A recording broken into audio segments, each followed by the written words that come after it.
Всем привет! Объемы выдачи автокредитов на покупку поддержанных автомобилей оказались в 3 раза выше, чем на покупку новых. Это еще раз доказывает, что у россиян просто не осталось денег и их загоняют в кредитное рабство. Но перед тем, как рассказать все подробности, прошу вас подписаться на канал и поставить лайк прямо сейчас. За это в конце с меня не смешной анекдот. Стабилизация рынка автокредитов после резкого снижения в феврале началась уже в марте, а в июне показатели кредитования вышли на уровень годичной давности. Этому способствовало прежде всего укрепившийся курс рубля и снижение ключевой ставки Центробанка, которая с рекордных 20% снизилась до 8%. Всего в прошлом месяце россияне взяли более 20 тысяч кредитов на покупку БУ машин. В рублевом выражении их выдача выросла на 31%. Напомним, с 14 июля Минпромторг возобновил действие программы льготного автокредитования и лизинга, приостановленная в начале прошлого года из-за исчерпания лимитных средств. В 2022 году на них выделено в общей сложности 21 миллиард рублей. Вместо того, чтобы убрать заградительные пошлины,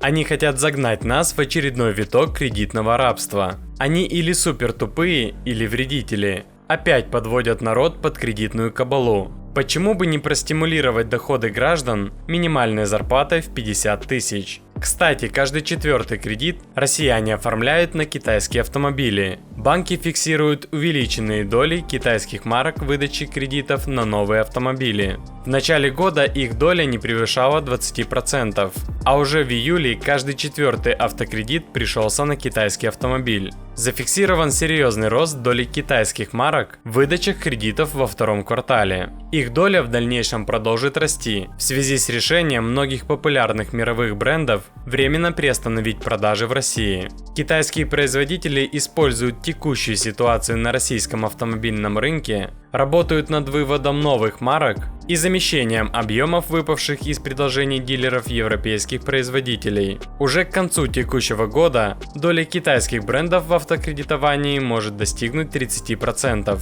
Я считаю, что господдержка в 21 миллиард рублей для стимуляции спроса – это ослиная работа и выкидывание денег.